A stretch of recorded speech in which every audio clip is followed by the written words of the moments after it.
Então, boa tarde, pessoal.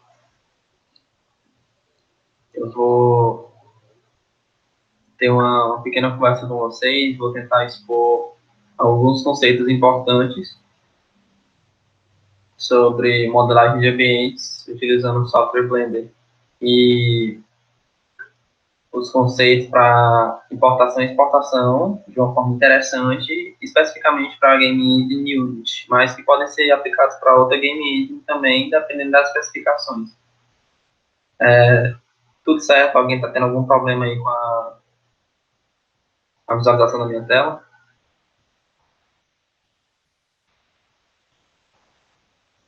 Beleza. Na verdade, então, esse é o tema da conversa que a gente vai ter agora, modelagem de ambientes 3D com Blender, do conceito do seu asset à importação na Game Engine Unity. Quem sou eu? Eu atualmente estou cursando ciência da computação, estou no último período, completando o curso. Só falta mesmo a finalização mesmo por parte da questão de documentos mesmo, documentação da universidade. Eu sou aspirante a desenvolvedor de jogos e eu vou me intitular assim até eu produzir meu primeiro jogo e lançar ele. E gosto de pensar que sou iniciante intermediário em modelagem 3D. Apesar de ter bastante conhecimento em tópicos intermediários e em tópicos avançados, eu gosto de pensar sempre que eu sou iniciante intermediário por uma questão prática de como eu não estou dentro da indústria vendo quais são as melhores formas de fazer e como nunca tive nenhum portfólio a exibir a ponto de poder avançar nesse quesito, eu gosto de ter esse pé no chão. Os tópicos de hoje, eu pretendo falar sobre o conceito de asset 3D, a criação e um pouco da utilização do Blender. Eu vou usar ele um pouco, usar a ferramenta um pouco, mas eu não pretendo explicar como é que vai ser, como é que se usa a ferramenta em si. Não pretendo chegar numa abordagem complementar, uma abordagem completa da ferramenta em si. Eu vou comentar por que usar a Unity 3D. Mais uma vez, eu vou citar sobre a ferramenta, mas eu não pretendo ter uma abordagem completa dela em si. Então, seria interessante se já tivessem pelo menos uma noção básica de como é que funciona as ferramentas que vão ser propostas aqui na conversa. E eu pretendo falar sobre os arquivos e os métodos de exportar e importar de uma forma mais adequada para o seu trabalho.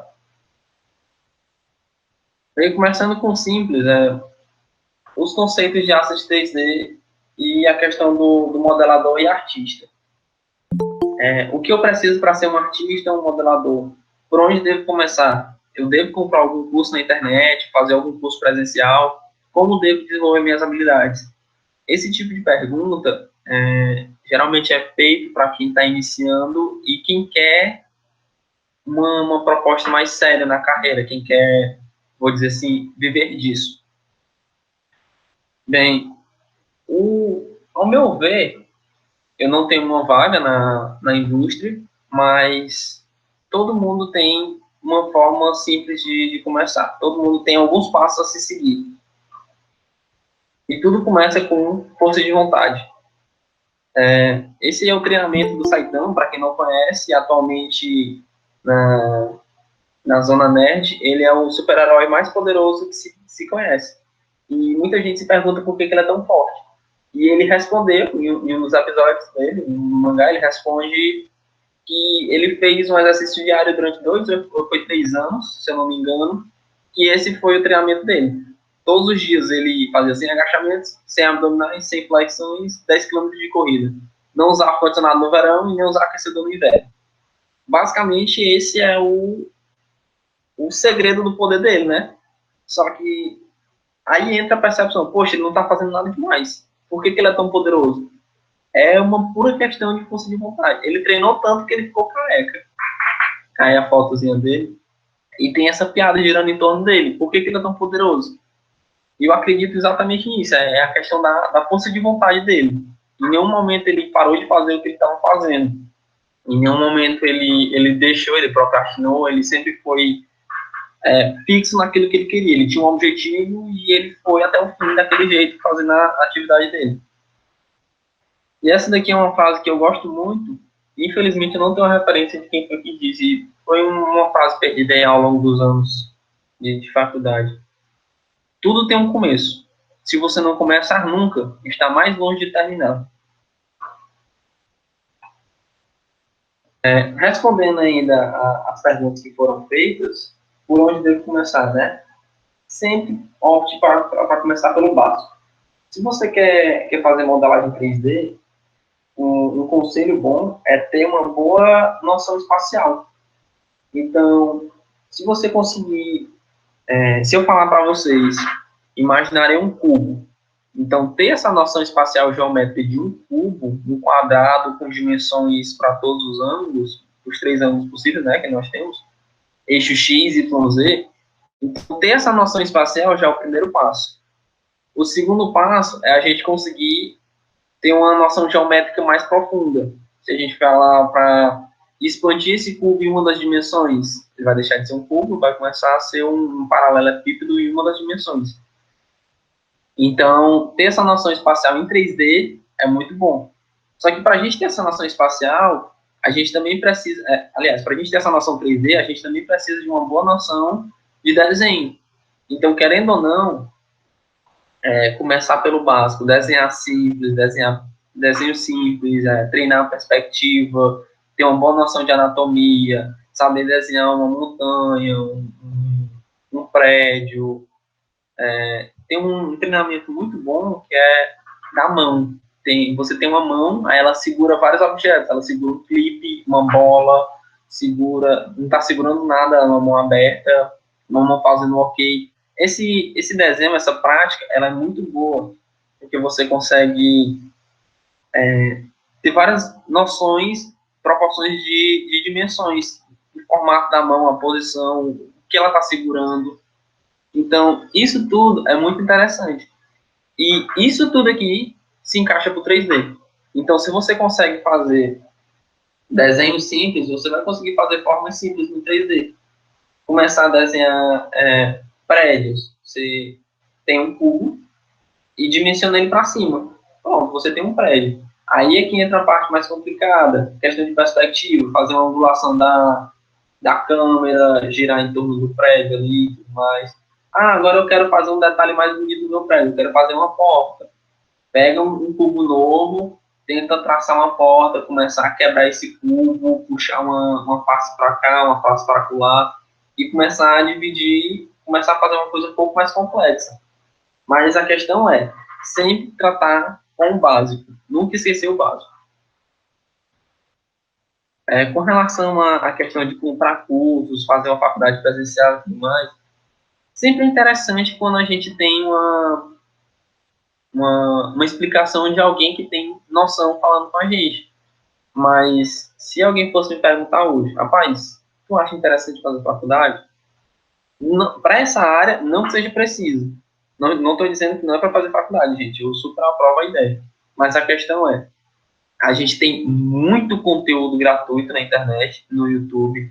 A gente tem muito conteúdo disponibilizado no Instagram. Eu sigo muitas páginas de pessoas que eles simplesmente vendem o material dele pelo Instagram. E na venda do material deles, eles já explicam bastante coisa.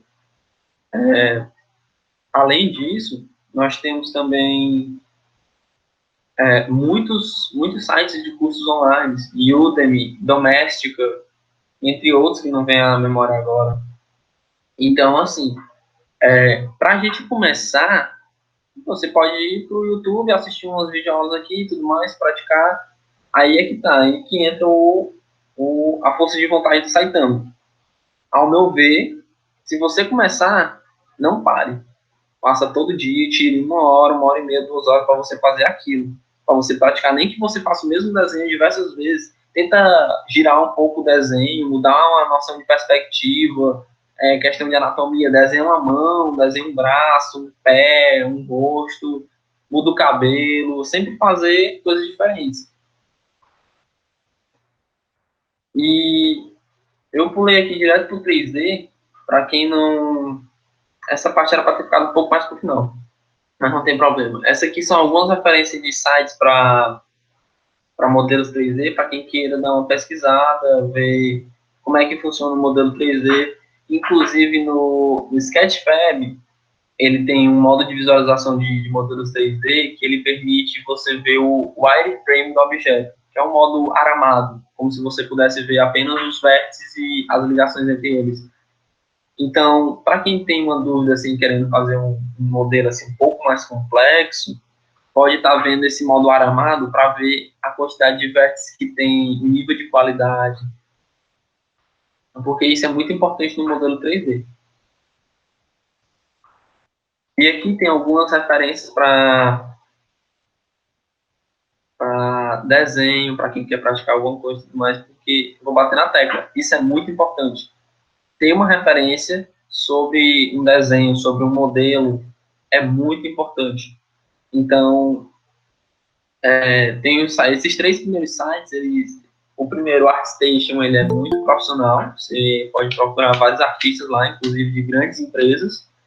E eles têm um esquema de competição, de campeonatos no próprio site que eu acho muito interessante. Eu sempre indico para as pessoas para participarem, para se provarem, porque até mesmo nesses campeonatos tem muita gente saindo visto por empresas grandes.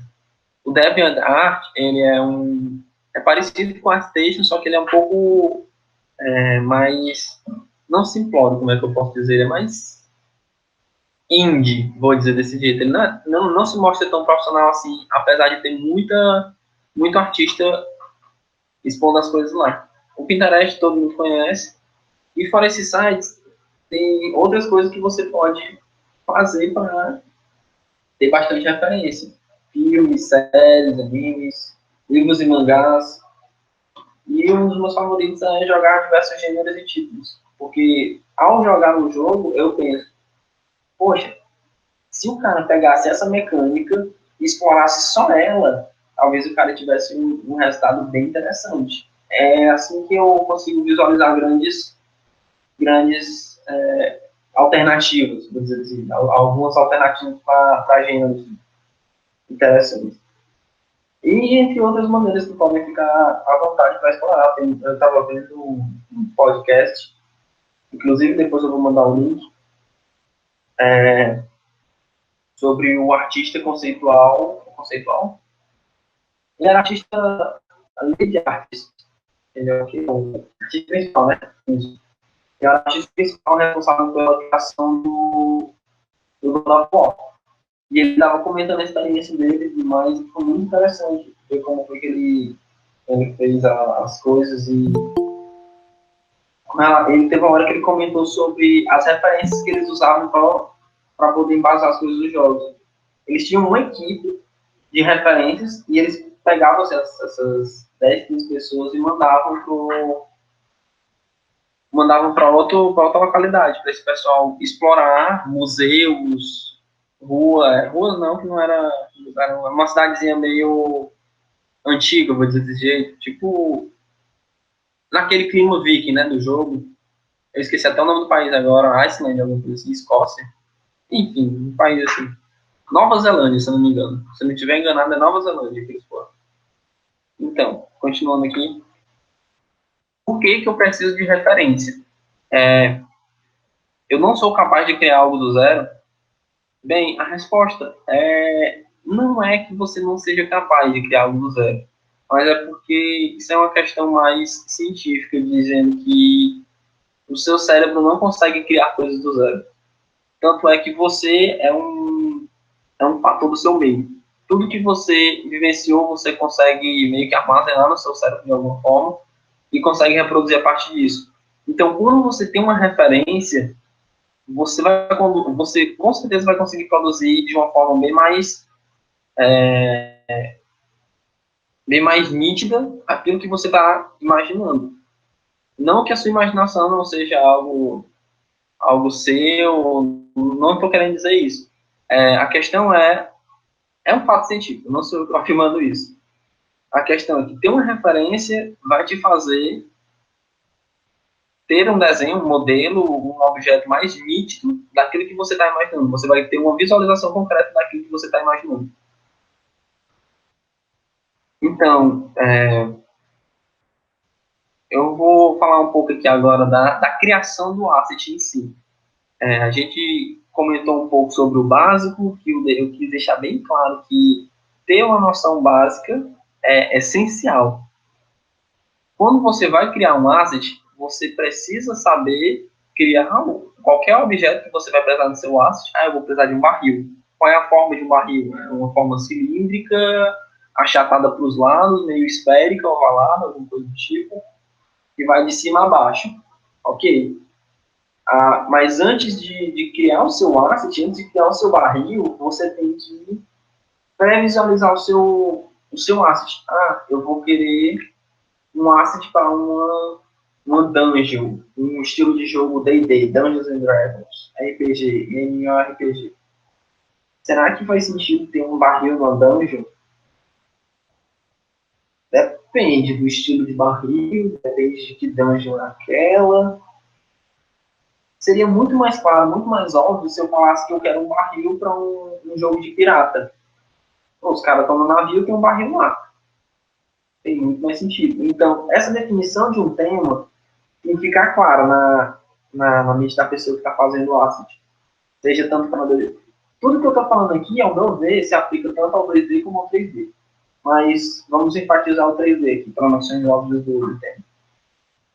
Então, deixar um tema claro, assim, nem sempre é fácil para quem está modelando, para quem está produzindo seu próprio asset. Então, isso é algo que pode vir à tona. Então, sempre ter aquela aba do Pinterest aberta ali, pesquisar, qual é o estilo que eu estou procurando aqui? Eu estou querendo o estilo steampunk, então vamos ver o que se encaixa aqui no estilo steampunk. Eu quero um tipo de sobrevivência zumbi. Quais seriam as referências? A pessoa pode até procurar filmes, jogos, H1N1, desculpa, meu Deus, H1Z1, né, o nome do jogo. H1Z1, Word, não lembro agora o nome do jogo também. Então, procurar referências sempre que tiver uma ideia sobre um tema, e a partir dessa referência, você vai criar o seu próprio tema, vai definir, de fato, um traçado para você. Que estilo de traçado que eu vou querer? Vou querer alguma coisa cartoon, vou querer alguma coisa mais realista. Então, essa base inicial que você vai ter, de sua referência, é que você vai poder fazer o seu modelo inicial. Esses modelos iniciais, eles não vão representar a sua figura final do objeto. Então, se tem o centro do barril, a gente vai ter um barril, ele vai ser achatado para os lados e vai ser levantado um pouco. Pré-visualizar essa imagem já é um bom começo para quem tem uma noção espacial boa. Conseguir visualizar esse barril significa que a sua noção espacial já está boa. A partir daí, quantos vértices esse barril vai ter? Eu vou conseguir deixar esse barril incrivelmente realista. Eu quero deixar ele incrivelmente realista. Então, essa parte aí é o que eu chamo de embelezamento. Não, como eu disse para vocês anteriormente, eu ainda não entrei não estou tendo a chance de entrar ainda de fato na indústria, então eu não conheço os nomes específicos da área técnica em si. Então, essa parte do embelezamento que eu quero dizer é a parte que você vai dividir, vai deixar o barril o mais lindo possível, do jeito que você quer. Se você quer ele estilo realista, estilo cartoon, vai colocar todas as texturas do jeito que você quer, aquele nível de complexidade altíssimo, 1.000, 2.000, 3.000 vértices que seja, vai deixar ele do jeito que você quer. Quando você passar para a próxima etapa, que eu chamei de refatorar ou keep it simple é um conceito de programação que deixe mais simples, mantenha simples, o mais simples possível que você puder. Essa questão de refatorar também vem na programação, mas eu achei até mais interessante, porque a gente vai pegar todos esses vértices que eu coloquei lá e vou analisar. Esses vértices realmente são interessantes, porque existem técnicas que deixam o seu modelo com a mesma qualidade que ele tem, só que de forma computacional menos custoso. Então, isso sempre é interessante, porque a gente está pensando aqui no asset, não vamos pensar no asset somente em algo pequeno, um jogo que tenha uma sala, duas salas, três salas, mas vamos pensar no God of War da vida, que eu citei mais cedo. Já pararam para imaginar quantas árvores tem naquele God of War? Quantos troncos, quantas pedras, quantas estruturas? Poxa, o mapa do God of War é enorme. Então, para não ter um custo enorme naquilo, o cara não pode fazer uma. Não pode fazer, sei lá, uma pedra com 2 milhões de vértices. Não tem cabimento. Se eu quero fazer só um render para postar aqui no meu Instagram, eu posso deixar o máximo de vértices possível para ter uma definição incrível do meu modelo e tudo mais. Mas quando a gente parte para algo que vai ter uma complexidade maior, a gente sempre tenta diminuir essa quantidade. Tanto é que é muito comum no asset você fazer um tipo modular de objeto. O que seria esse tipo modular? Você cria 5 pedras e faz você escolhe uma, né? Obviamente você vai fazer esse processo com todas as 5. Você pega uma pedra, gira ela em várias dimensões e tenta deixar as dimensões de cada lado, cada visualização que você vai ver, de cada eixo, frente, lado e cima, são os 3 principais, que os outros são cópias, obviamente. Você tenta deixar esses 3 eixos, a visão desses 3 eixos, diferentes. Porque aí você vai ter 5 modelos de pedra, com 3 eixos diferentes cada um, 3 visualizações, então você não vai ter só 3, porque você chegar uma pedra ali e virar ela, você vai ter uma nova. Então você vai ter 15 formas diferentes de poder exibir sua pedra. Sem contar que a pessoa que está fazendo o mapa, o level design, ele vai poder... Eu nem sei se, na verdade, alguém pode me corrigir até. Não sei se é o level design que faz os mapas. A construção mesmo em si dos mapas, mas acho que nem é importante isso não. A pessoa que está construindo os mapas, ela pode colocar as pedras de um tamanho só, pode colocar de vários tamanhos, ela pode rotacionar do jeito que preferir. A questão é, no seu asset, você vai preferir ter 5 pedras modulares ou vai preferir ter 20, 15, 10, 20 pedras diferentes? Com certeza você vai ter muito mais trabalho se for para você fazer 20 pedras. Então, passando um pouco para a questão de por que o Blender, ele tem duas maneiras de poder exportar esse objeto para Unity. Assim como para outras game engines. Eu acredito que outras game engines possam ler o arquivo do Blender, mas eu não tenho certeza. Alguém pode confirmar ou não essa afirmação.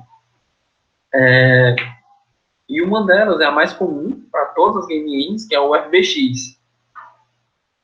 E o arquivo do Blender é o .blend. O FBX ele precisa ser reimportado sempre que houver alterações no modelo. Ou seja, se eu estiver trabalhando com um personagem e o meu artista chegar e dizer assim, rapaz, a gente decidiu aqui, veio de cima, a gente precisa mudar o cabelo do personagem. Então, eu vou pegar o modelo lá no Blender, vou alterar, fazer as minhas alterações e vou exportar novamente no arquivo. Sempre que houver uma alteração no meu arquivo principal, eu vou ter que produzir um novo FBX. E o FBX ele é mais fácil de tratar diversos objetos como modelos separados. Então, se eu tiver, por exemplo, na criação do asset, é muito comum você ter um arquivo só com todos os modelos que você vai ter. Ou seja, no único FBX eu vou ter as 5 pedras, vou ter 2 tipos de barril, vou ter, sei lá, 3 portas, 3 paredes, coisas do tipo. Um arquivo só. Já o .blend, que é o arquivo do Blender, toda alteração do modelo é carregada direto no projeto.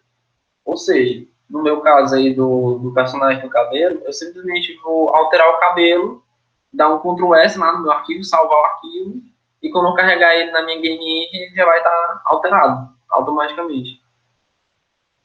E o outro detalhe é que pode ser bem mais difícil lidar com a estrutura, tinha um espaço aí, galera, com estrutura de organização. Como eu vou ter mais de um arquivo, se eu não tiver, aliás, não que eu não possa ter um arquivo só do Blender com vários modelos nele. Só que sempre que eu precisar fazer uma alteração e tudo mais, vai ser mais complicado. O Blender até oferece uma estrutura de uma arquitetura, né? Que é o link e o append. São duas formas de você tratar outros objetos dentro do mesmo modelo, dentro do mesmo arquivo. O tipo link, ele faz uma linkagem direta com o objeto que você quer, permitindo que você não altere esse objeto no seu arquivo. Ou seja, vamos imaginar que a gente tem... Vamos imaginar que a gente tem... Deixa eu abrir aqui o Blender para mostrar para vocês. Uma forma fácil... É porque eu queria explicar essa parte toda, mas eu não quero deixar vocês confusos, né? Vou abrir isso aqui mesmo. É uma besteira que eu estava treinando mais cedo. É o seguinte. Eu vou fazer uma linkagem direta para um objeto qualquer aqui do...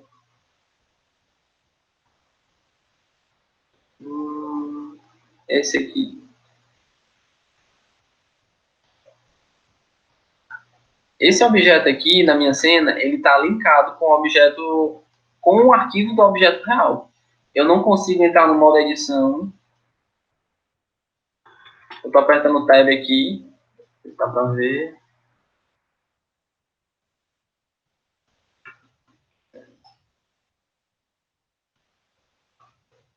Eu estou apertando o Tab aqui. Mas eu não consigo entrar no modo de edição do objeto. Porque eu não consigo fazer alterações nesse objeto específico que eu fiz uma linkagem. Agora, se eu for no arquivo desse objeto e alterar qualquer coisa, ele é alterado automaticamente aqui. Então, qual é a vantagem disso? Eu posso ter esse arquivo aqui desse objeto, eu posso ter esse arquivo aqui que eu estou trabalhando, como se fosse o meu asset.blend, e carregar só o asset dentro da Game Engine. Só que isso tudo tem que ser trabalhado com as pessoas que fazem o projeto, porque isso é uma arquitetura, é uma questão de organização de arquitetura. Então, tudo que você vai ter na arquitetura é uma questão de prós e contras. Você tem que levantar e saber o que vai ser melhor para vocês enquanto programadores, artistas, etc.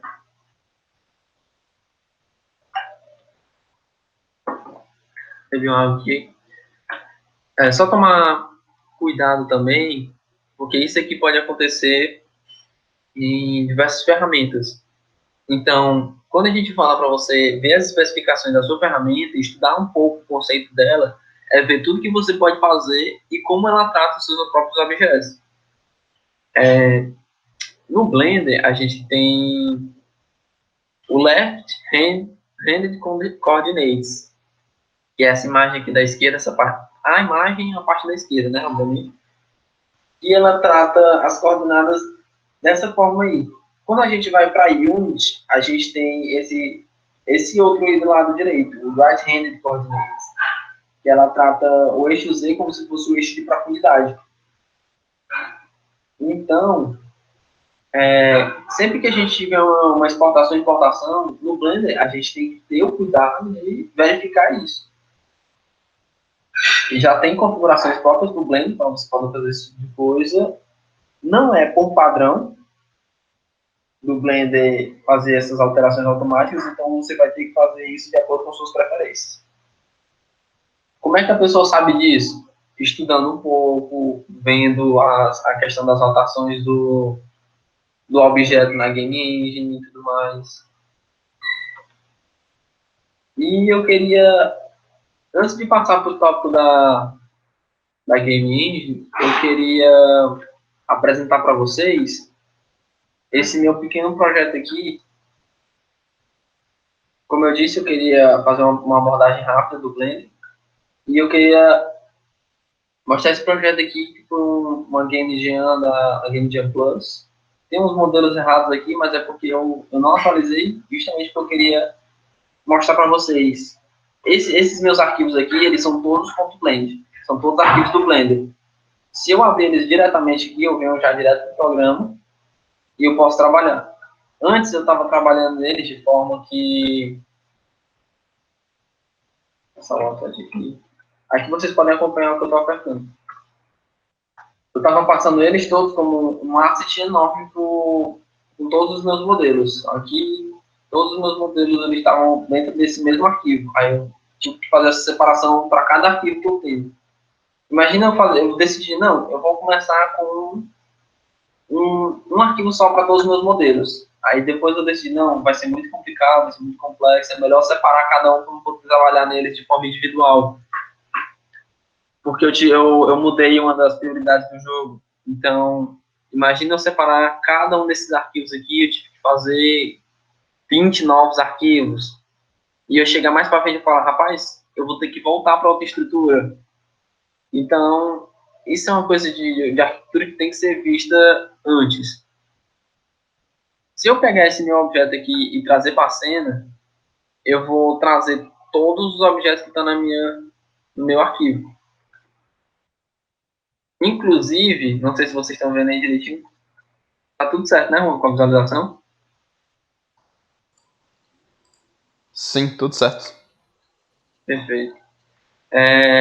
Eu tenho um personagem aqui no meio, o meu personagem principal, ele tá bem aqui no meio do meu arquivo, mas aqui no meu Blender, ele não tá aparecendo. Mesmo que eu dê unhide nele, mostrar os objetos que estão escondidos. E isso acontece porque no meu arquivo principal, eu tenho um arquivo que está com uma especificação meio estranha, nem eu sei direito o que é isso. Então, para eu mover lá na cena, eu tenho que deletar todas as informações do meu objeto. Eu dou um Ctrl S aqui, Save, ele carrega automaticamente o meu objeto na cena. Ele está importando aqui de novo, importando, carregou novamente. Então, para fazer alterações, eu deixei para fazer pequenas alterações.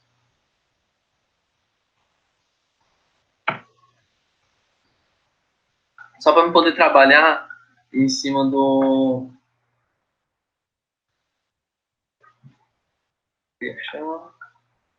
Em cima de um objeto, em como seria...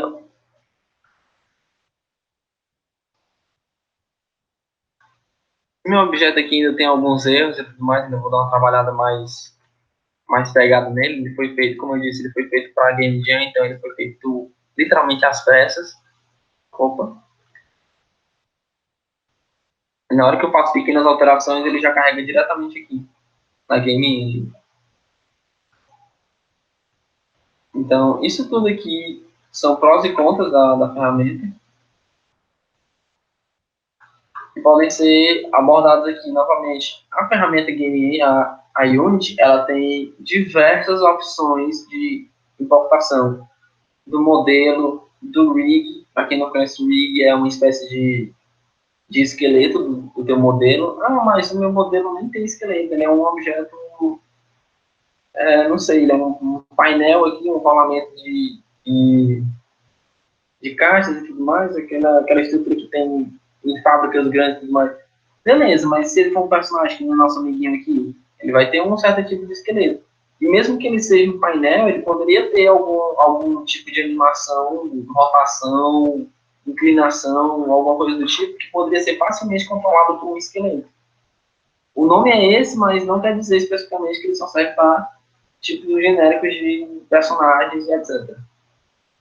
Também, se você tiver animações, ele por padrão já tem algumas configurações que já vem marcadas. Se você não quiser trazer esse tipo de informação no seu objeto, é sempre interessante você não ter informações extras que não valem a pena no seu objeto.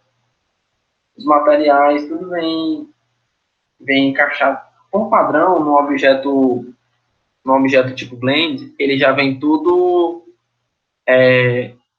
embedded, embarcado, por assim dizer, já vem tudo inserido no meu objeto.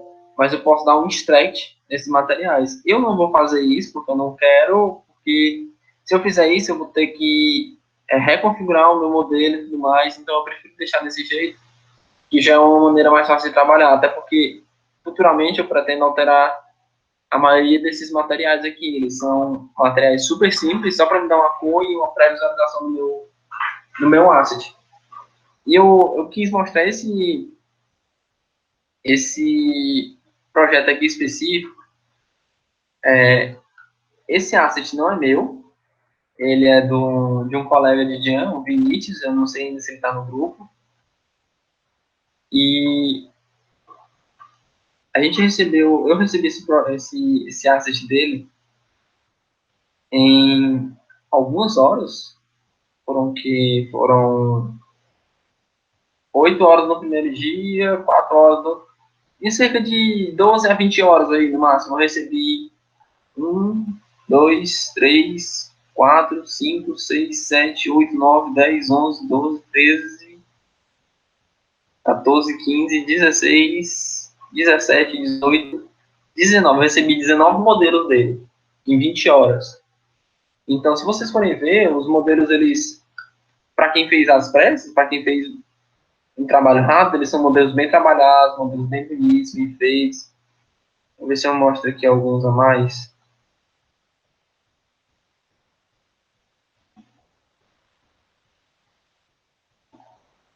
Opa.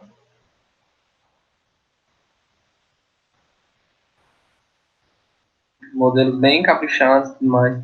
A questão foi que eu recebi todos esses modelos, eu recebi eles em um arquivo só. Então, quando eu fui trabalhar com esses modelos e extrair materiais, eu tinha 29 materiais para um arquivo só. Eu tinha animações eu queria animar, sei lá,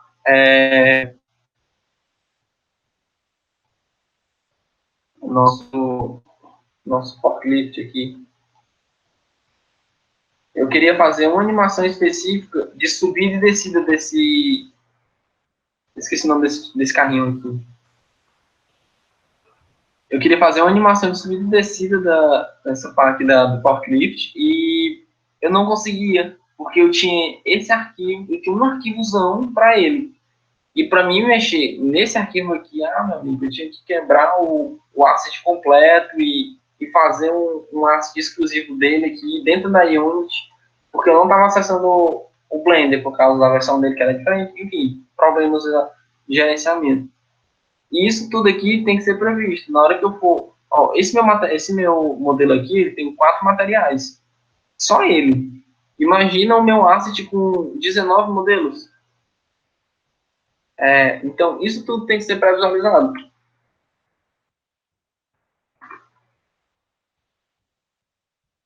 Vou voltar aqui pro... Então, essas questões tudo isso que eu comentei, como saber essa questão de tipos de informação, quantidade de materiais, importação de modelo, luzes, câmera, todo esse tipo de informação que vem do seu ponto Blender, como é que eu vou ter esse tipo de informação? Você faz uma vez, exporta e vai estudando. O que um Blender, o que um ponto blend leva para Unity? Quais são as informações que esse tipo de modelo carrega? Eu descobri recentemente que um ponto blend, na verdade, é como se fosse um arquivo zipado. Ele carrega todas as informações em pastas separadas. Ele carrega uma informação da malha, uma informação do objeto, uma informação dos materiais, uma informação da armadura. Tudo isso são como se fossem informações que são compactadas dentro do seu arquivo .blend. Só quando der essa parada assim, do nada, porque eu tô bebendo água. E como é que você vai saber quais são as informações que são relevantes para você dentro da sua game engine? Estudando na game engine. Ouvindo os talks da galera, tem muito material no YouTube, como já foi dito. Tem o GDC. Eu não sei agora qual é o significado do GDC, Posso deixar o link aí para depois nos comentários, caso vocês queiram ver. O canal oficial da Unity no YouTube tem muita coisa interessante. Tem muitos youtubers, como o Breaks, que trazem informações pertinentes sobre a Game Engine. LMH Poly traz muitas informações interessantes sobre ferramentas que ele usa dentro da engine. Então, esse tipo de coisa que acelera o seu processo de produção é super interessante. E eu quis trazer alguns tópicos que foram levantados para mim, que foram vistos como se fossem como é que eu posso dizer, os mais importantes para um asset. Então, beleza, eu tenho o meu asset, tá pronto, tá dentro da Game Engine. O que fazer agora? Por que o meu asset não está se comportando da maneira que ele deveria comportar? Às vezes, meu modelo é muito maior do que ele realmente é. Ou ele simplesmente não carrega a textura do jeito que é para carregar. Então, esse tipo de erro pode ser até comum quando a gente importa pela primeira vez, ou quando a gente não sabe como é que está fazendo, como é que está importando e tudo mais. Quando eu estava aprendendo a mexer no Blender, eu tinha um amigo que ele estava aprendendo, ele começou primeiro que eu, e começou a fazer umas coisas primeiro que eu. Então, tudo que dava de errado para ele, ele já comentava comigo, não faz isso desse jeito porque dá errado. Aí eu, beleza. E teve uma vez que ele estava comentando sobre uma espada que ele modelou e tal. Eu, caralho, essa espada tá muito bonita, porque ele fez o render e mandou a foto para mim, né? Então tá muito bonita. Ele, mas adivinha quantos metros eu criei minha espada? Eu fiz ela muito grande. Eu sei lá, pô, tu deve ter feito ela com uns 3 metros. Ele 3 metros, eu fiz ela com 100 quilômetros. Eu, caralho, pô, espada daqui até a casa do Décio lá em Pipi, porra.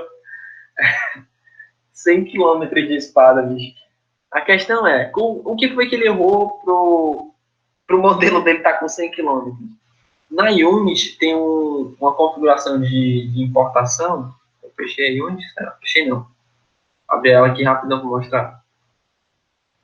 Tem uma configuração de importação no teu modelo que ele converte as unidades. A Unity tem uma configuração própria em que cada cubinho desse aqui no grid, esse cubo maior aqui, ele tem uma unidade de unit. É tipo unit units. Então, uma unidade de unit. E quando você tem um arquivo no Blender, ele tem alguma coisa. Se você não definir nas suas configurações o que é aquele 1, ele vai ser 1. Então, quando você traz ele para Unity, ele tem 1 metro para 100 metros.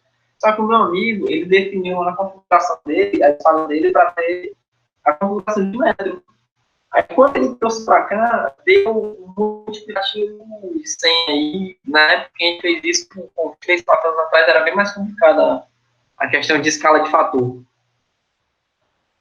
Então, esses aqui foram os levantamentos. Por que é interessante saber disso? Porque se você tiver o controle, aqui no Brasil, essa questão de desenvolvimento indie é mais complexa, mais complicada. Não só o indie em si, até mesmo o outro, assim, o mais profissional mesmo de empresa e tudo mais. É mais complicado aqui no Brasil do que para fora, porque um desenvolvedor ele tem que fazer tudo. Para fora é mais, vou dizer assim, simples, porque lá eles não têm uma preocupação de que o animador não precisa do modelo. Ele não precisa saber fazer o modelo. Ele recebe o modelo pronto e ele só faz a animação. Ele faz o ring e às vezes ele nem faz o ring. Ele só faz a animação mesmo. Ele já recebe o modelo já com a estrutura de esqueleto. Acabou. E o trabalho dele é só animar. Pra gente aqui não. A gente tem que ter uma noção de modelagem, uma noção de rigging, uma noção de animação, uma noção de textura. Até pro cara que faz o modelo, que ele quer deixar o modelo dele bonito, com texturas e tudo mais, o cara tem que saber mexer no Photoshop da vida, no Inkscape, para ele poder fazer a textura dele, se ele não quiser pegar uma da internet.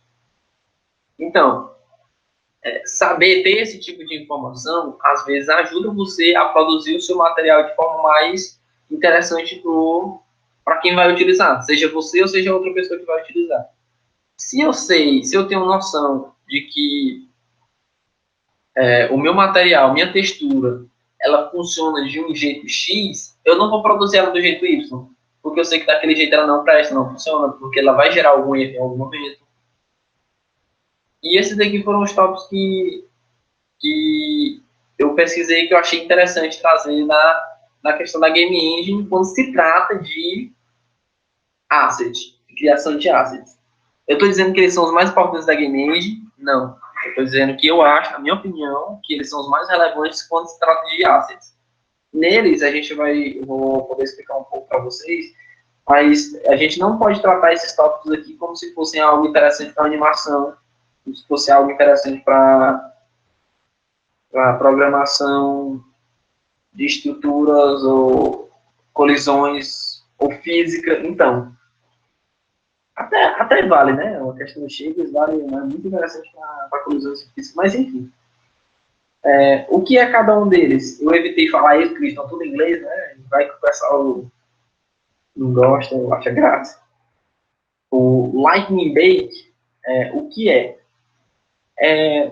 Basicamente, são texturas de luz e sombras. E para que servem? Eles servem para reduzir o custo computacional. E aqui, assim, à esquerda da imagem, a gente tem o tipo de estrutura normal, do Unity, que é um shader da Unity, que é o shader gráfico de pré-visualização. Quando você aplica um mapa de luz e sombra, você está dizendo para a sua Game Engine o seguinte: Engine, os meus modelos, eles podem ser refletidos pela luz e eles geram esse tipo de reação quando você aplica luz neles. Aí você tem esse resultado aqui.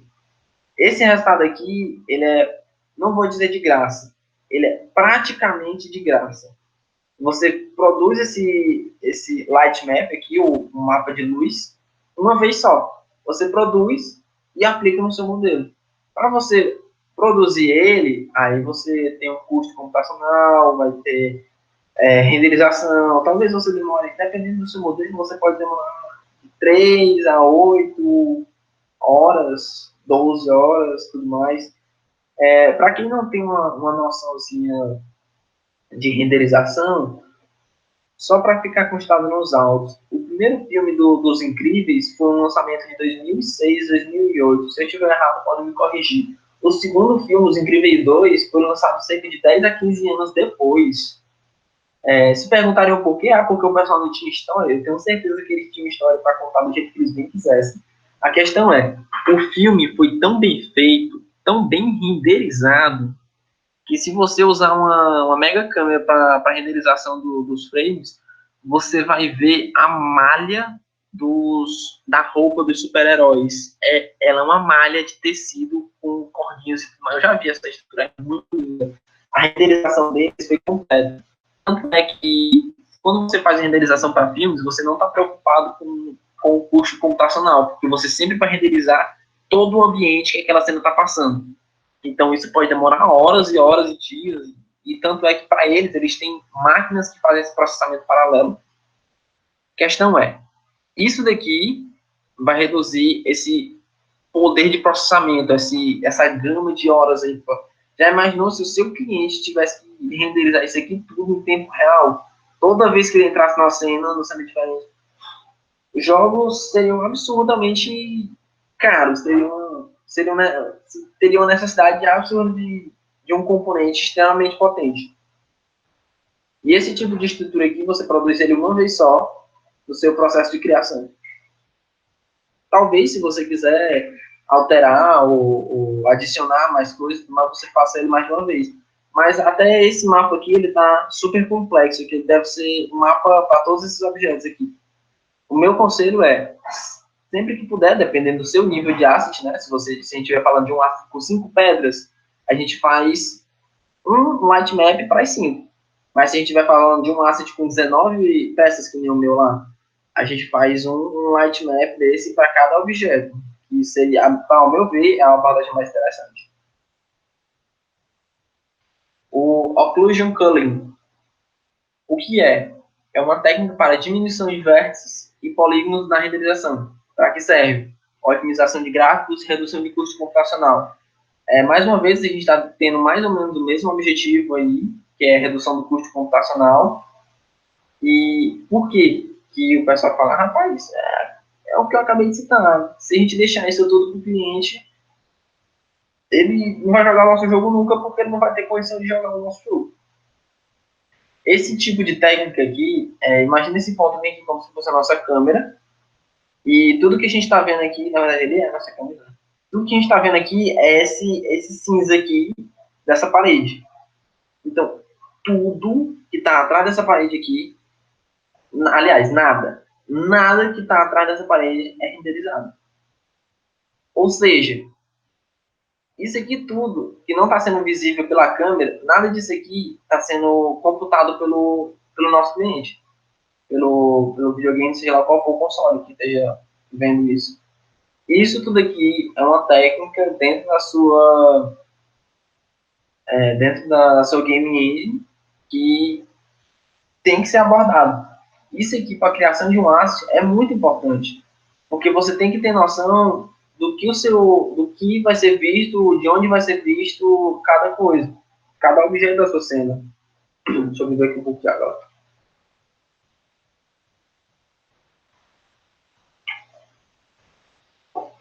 Cada objeto da sua cena, ele vai ser visualizado de uma forma diferente. Então, como os outros objetos vão impactar na visão do meu asset? Isso tudo tem que ser avaliado pelas pessoas, tanto pelo level design, que é a pessoa que vai desenhar um mapa, como a pessoa que está produzindo um asset para o mapa. Então, se vai chegar um momento em que eu não vou poder visualizar um asset que eu vou fazer, eu não tenho necessidade de fazer aquele asset e nem tenho necessidade de produzir uma gama de texturas, uma gama de materiais, uma gama de light maps para aquilo, se eu não vou ter essa renderização. Mais uma vez, isso aqui também participa da arquitetura do seu projeto.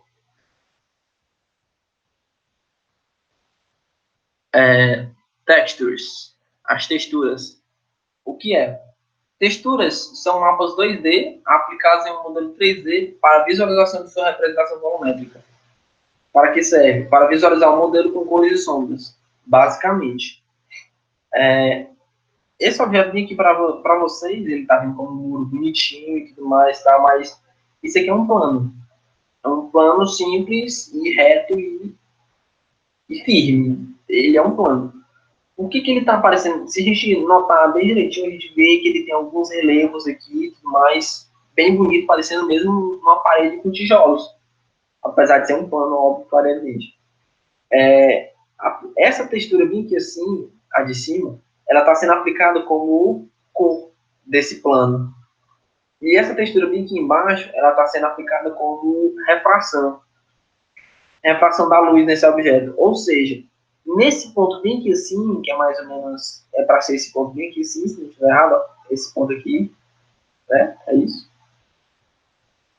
Não. Esse ponto aqui reto, aqui está invertido, é para ser esse ponto bem aqui assim. Esse ponto bem aqui assim, ele tem esse mapa aqui inteiro, aí ele está dizendo o seguinte, luz, aliás, objeto, quando a luz bater nesse ponto bem aqui assim, que é esse mesmo ponto, você vai carregar essa informação aqui nesse ponto. Então, o jeito que a luz vai bater aqui vai refletir essa forma. E ele está sendo aplicado para o modelo inteiro. Qual é a vantagem disso aqui? Você não vai precisar de 1, 2, 3, 4, 5, 6, 7, 8, 2, 3, 4, 5, 6, 7, 8, 9, 10, 11, 88 tijolos na sua cena. Você vai precisar de um plano e duas texturas. É simples desse jeito. Pois é, como atingir esse objetivo? Você tem algumas maneiras de atingir esse objetivo. A primeira é aquela etapa lá de embelezamento, lembra que eu comentei na criação do asset? É você realmente produzir esses 88 tijolos no seu Blender, seu arquivo Blender, renderizar esses 88 tijolos, pintar eles à mão, tanto faz, se você tiver habilidade artística para pintar eles e tudo mais, produzir eles. Aí você faz um render deles quadrado, com o formato, a qualidade que você quiser, 1024 pixels por 1024, ou 2048, 3096, qualidade que você quiser. Aliás, 4096, a qualidade que você quiser. É a seu dispor. Renderizou, agora você tem. Agora você aplica ele em cima de um plano. Então, daí você tira a vantagem e o poder. Você vai querer que o seu cliente renderize 88 tijolos ou um plano no computador dele. Um plano tem um vértice. 88 tijolos tem 88 vezes 4 vértices. Isso aqui nem é só cena inteira. Tenta colocar um muro desse aqui de 88 tijolos num jogo do tamanho de God of War. Sem condições. E, por fim, shaders. Eu achei shaders um assunto tão complexo, tão grande, tão amplo, que dá para aproveitar ele de tantas formas diferentes, que eu tentei me abster somente aos 3 shaders principais que são usados são usados de forma geral para ter diversos objetivos. E eu até proponho que seja feito, né? Já deixei isso claro, um novo tópico aí futuramente para tratar só sobre isso. E o que é shader? É um cálculo feito pela unidade de processamento gráfico para otimizar renderizações, ou seja, sua placa de vídeo. Para que serve? Para diminuir a quantidade de atributos em um modelo 3D, fazendo com que a renderização desse gráfico seja a responsabilidade de um, de um,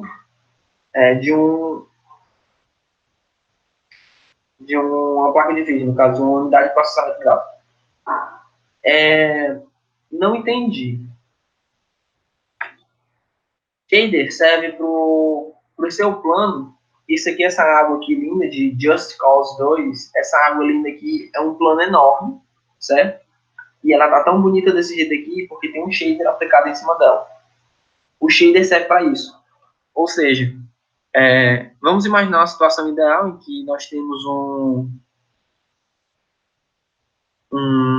computador bom. Vamos pegar um videogame. O videogame ele tem um console, sei lá, PS4, Xbox, PS2.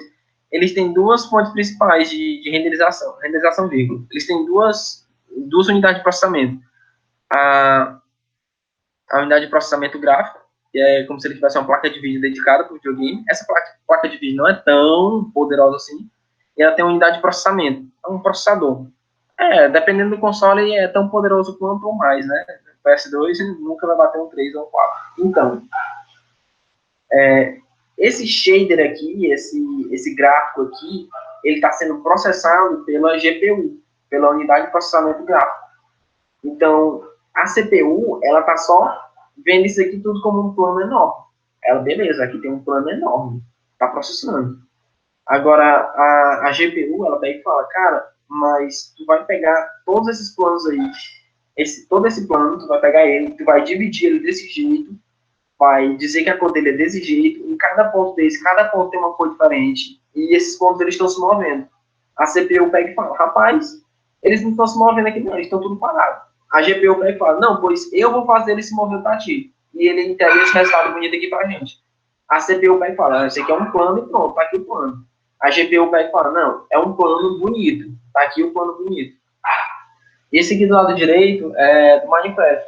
O Minecraft não tem essa visualização bonita desse jeito. Eu repito, ele não tem. Isso aqui é uma textura que é aplicada em cima do jogo. E essa água aqui é simplesmente a água mais linda que vocês vão ver na vida de vocês no jogo. Pelo menos na minha opinião. Se alguém quiser discordar, pode ficar à vontade aí. Isso aqui é um shader realista para dentro do jogo. Essas nuvens aqui nunca vão ser desse jeito, elas são quadradas em todas as direções. Minecraft, né, filho? E o sol aqui, ó, para quem conhece o jogo, ele é todo em cubos. Essa visualização do sol aqui, ela não é desse jeito, nunca vai ser também. É um quadradão aqui, mais ou menos assim. Então, ter essa visualização assim, volumétrica e esférica do sol dentro de um jogo quadrado é fora de imaginação para quem criou o jogo e extremamente bonito quando a pessoa aplica esse shader todo isso aqui tudo é um shader, não tudo, né, mas a maioria das coisas que estão sendo vistas aqui são aplicadas por um shader. Então, quanto mais potente o seu computador, mais rápido vai ser, mais potente você ou o seu GPU, no caso, a sua placa de vídeo, mais rápido isso vai ser processado e menos travamento você vai ter, aquele lag, não é nem um lag de internet, aquele FPS oscilando, sua câmera está aqui, aí do nada você está ali, aí travou, morreu, tipo de coisa. Então, nos destaques de shader, esses aqui são os três que eu trouxe a conversar, que são o Vertex Shader, o Geometry Shader e o Pixel Shader. Cada um atua num componente diferente dentro do seu modelo 3D. O Vertex Shader, ele tem a responsabilidade de substituir o processo de manipulação dos vértices presentes no pipeline pixel. Basicamente, ele vai pegar o seu modelo, ele vai pegar cada vértice que tem no modelo e vai aplicar um efeito sobre aquele vértice. Isso aqui é basicamente uma esfera. A gente tem... o nome desse shader aí é Displacement. Inclusive, é uma técnica muito interessante mesmo. Eu acho que eu tenho uma foto mais na frente sobre o que esse Displacement pode fazer. E ele está pegando cada vértice dessa esfera e aplicando uma escala, um fator. Ele está simplesmente aumentando esse ponto e está gerando esse resultado. Tanto é que aqui a gente vê pontos bem pequenos. Ele pega esse ponto e afasta eles dos outros pontos ao redor dele. Só que ele não está fazendo isso uniformemente. Senão, se ele estivesse escalando todos os pontos igualmente, uniforme, linearmente, a gente teria uma esfera com proporções iguais em todas as direções. Mas aqui ele está pegando alguns pontos específicos e escalando ele com alguns valores específicos. Isso aqui é um shader que está aplicando com algumas propriedades. E todas essas propriedades podem ser calculadas pela pessoa que está fazendo o asset. Isso aqui pode ser feito no Blender, isso aqui pode ser feito na própria Game Engine, que é muito importante, é muito interessante você saber esse tipo de coisa. Um exemplo muito interessante, eu posso até mostrar já, sobre o Vertex Shader. Para quem não conhece o jogo da Blizzard, aquele jogo bonitinho. Ah, meu Deus do céu. Eu só lembro o nome do personagem. Dá pistas do jogo. Tem um Guinjo. Guinjo.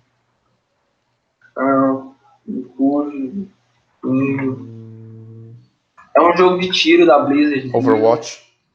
Isso, muito obrigado. Overwatch. Personagens, deixa eu ver. Agora eu quero mostrar pra vocês. Agora foi muito. É um ninjazinho. Ele tem uma habilidade que ele atira. Tá aqui, Hanzo. Tem um Genji e tem um Hanzo. Não, é o Hanzo. É com H. Pronto. Ele tem uma habilidade que ele atira com o arco dele um dragão, tá aqui, ó. Ele atira um dragão e esse dragão sai. São dois dragões que ficam rotacionando um no eixo do outro. E ele sai numa direção.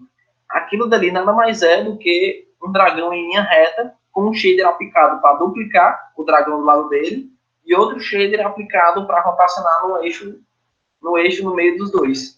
É literalmente um shader. Ou seja, tudo aquilo dali é processado, não sei se vai ficar claro depois, é processado, posso até mandar um gifzinho, é processado só pela sua unidade de processamento, só pela sua placa de vídeo.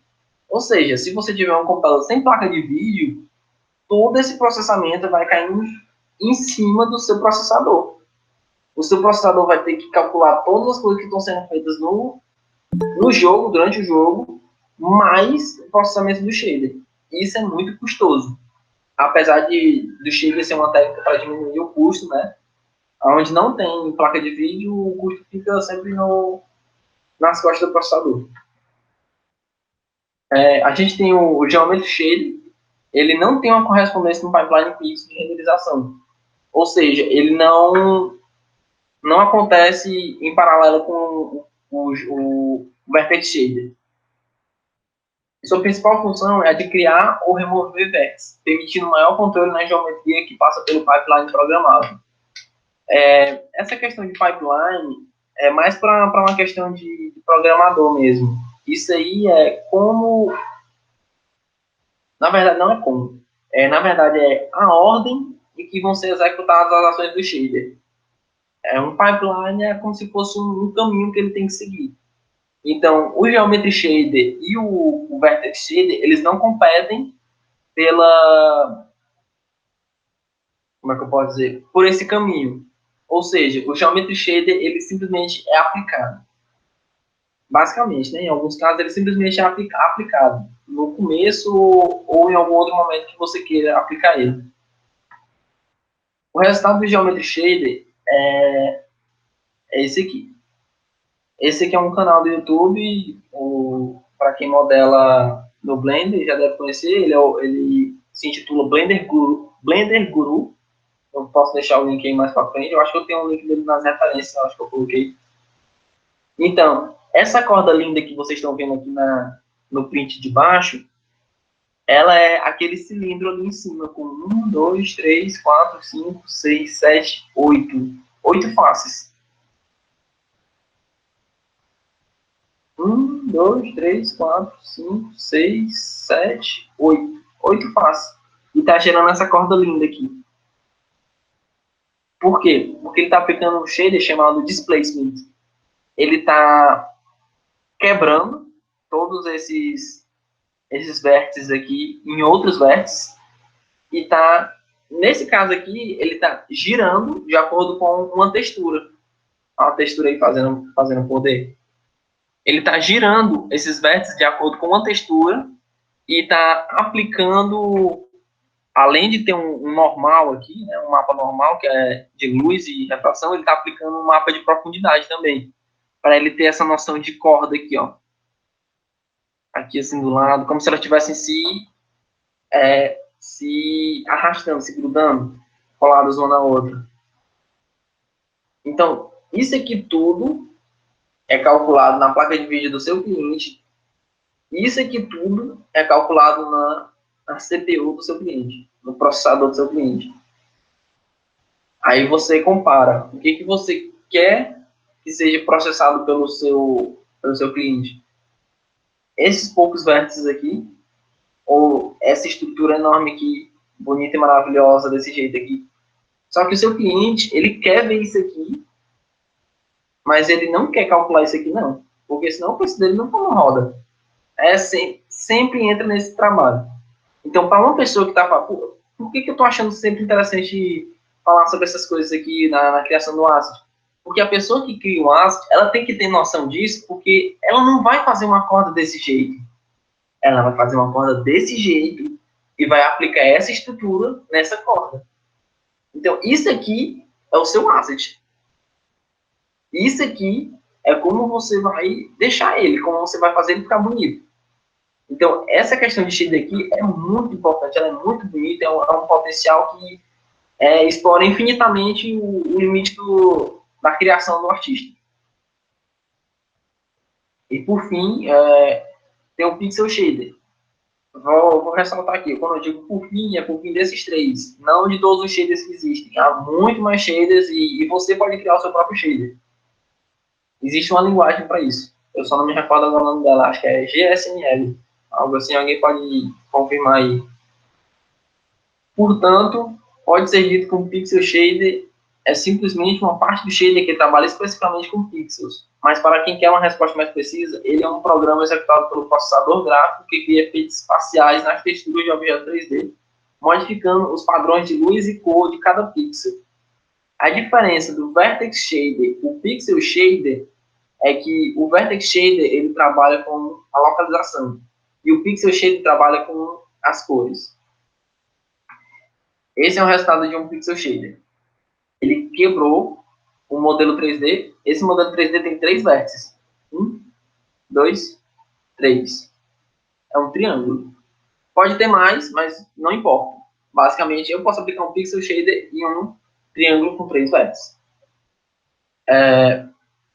Quando eu jogo o Pixel Shader aqui, ele vai quebrar o meu modelo 3D em, seja lá qual for a dimensão dele, em pixel, a quantidade de pixel que tem aqui dentro. E esse pixel shade aqui específico, ele está simplesmente colorindo cada pixel do meu modelo de uma cor diferente. Então esse é o resultado que eu tenho. Para que eu quero esse tipo de coisa? Para mim poder aplicar o pixel shade no oceano. O cálculo que vai ser feito no meu pixel, do pixel shade, só para vocês terem uma noção, toda vez que eu tiver um vertex shader que vai simular uma onda, aquela onda ela tem que ter uma coloração diferente, por causa da espuma, por causa da refração da luz. Então eu vou aplicar um pixel shader no vertex shader que estiver se movimentando como uma onda. Então essa combinação de shaders é que deixa tudo mais bonito, mais realista. Então cada vez que eu tiver um objetivo diferente, eu vou ter uma especificação diferente, eu vou ter um trabalho diferente, eu vou ter uma criação diferente para o meu asset. É simples e pleno o jeito que vai ser trabalhado esse tipo de criação. E, por fim, eu queria deixar para vocês, para encerrar a conversa aqui, que tem que ser feito. O que vocês têm para fazer tem que ser feito. Então, mãos na massa. Escolher a sua ferramenta. Eu faço modelagem 3D, mas eu não uso o Blender.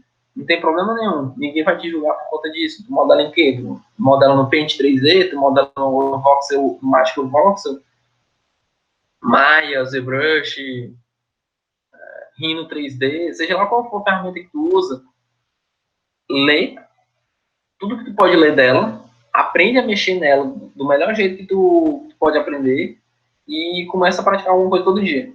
Aprende, nem que seja só o mínimo. Eu consigo movimentar ela para um lado e para o outro, consigo escalar, consigo remover vértice, consigo deletar, consigo adicionar e vai começando. Vai praticando, vai praticando, vai praticando, vai praticando. Quanto mais modelos você fizer, mais margem de criação você vai ter, mais referência de criação você vai ter. Porque quando você fizer uma escada, você vai fazer uma escada, sei lá, com 20 blocos. Aí vai chegar um momento que você fala, poxa, eu não precisava ter feito 20 blocos nessa escada aqui. Se eu tivesse colocado uns vértices assim, desse jeito e tudo mais, talvez eu não precisasse dos blocos a mais. Então, esse tipo de coisa, pesquisar boas práticas é muito importante. Tem muito canal no YouTube, inclusive tem um que é incrível. Eles fazem várias cenas low poly e vão mostrando. Ele simplesmente faz os vídeos de 1h30, 2 horas, e ele explica. Tudo que ele está fazendo, às vezes ele explica, porque tem uns que são em speedrun, né? Aí ele vai explicando, tá fazendo desse jeito, por conta disso, disso, disso. E é muito interessante ver, porque você vê como é que alguém está fazendo uma cena tão boa, tão bonita, como é que ele está fazendo aquele tipo de coisa. Aí uma das melhores dicas que eu posso dar para vocês é expõe-se. Aproveita que hoje a gente tem internet, porque eu estava vendo esse vídeo do cara hoje, eu não lembro o nome dele agora, Zagrete, eu acho, Zagrete, alguma coisa assim, Zagrete, enfim. E ele estava comentando que ele foi contratado em 2008 e naquele tempo não tinha visualização, né, do jeito que tem hoje. O bicho, hoje em dia, é tão fácil você ter uma visualização que você só não é visto porque você não quer. Tem Instagram, Facebook, ArtStation, DeviantArt, Pinterest, tudo isso você pode postar suas fotos. Tudo isso você pode ser visualizado. Tem Sketchfab, aqueles sites que eu dei, BlendSwap, todos neles você pode postar os seus modelos 3D. Inclusive você pode ser encontrado por conta disso, né? Então, fica a fase. Quem não é visto não é lembrado. É uma fase que é muito dita para quem tem algum tipo de negócio. Quando você vai trabalhar em cima do marketing do seu negócio. Então, eu acho que isso era tudo que eu tinha para deixar para vocês. Essas daqui são algumas fontes de pesquisa que eu tive e alguns vídeos. Minha preferência é sempre vídeos. Eu adoro ver vídeos e escutar o que o pessoal está falando. Aí agora eu queria abrir para as perguntas. Vou encerrar aqui a visualização. Certo. Então, primeiramente, parabéns pela apresentação, foi um conteúdo bem claramente explicado e tu tocou nos pontos bem importantes mesmo, então desde já agradeço. E aqui no chat a gente teve bastante conversa e também algumas perguntas, então acho que a primeira foi a pergunta do Narciso Silva. Então, se tu quiser começar lendo por aí e respondendo as perguntas. Eu estou vendo aqui a pergunta do Narciso. 12h45. Se eu estiver trabalhando com o GitHub em equipe, eu precisarei inserir o ponto blend dentro do projeto da Unity? É aquela questão de arquitetura, né? Padrão de organização. Se tu estiver trabalhando com o GitHub e tu não for programador, não tiver noção de usar o GitHub e tudo mais, eu não acho interessante tu aprender a mexer na ferramenta para início de conversa. Eu não acho nem interessante tu aprender a mexer na ferramenta se não for programador.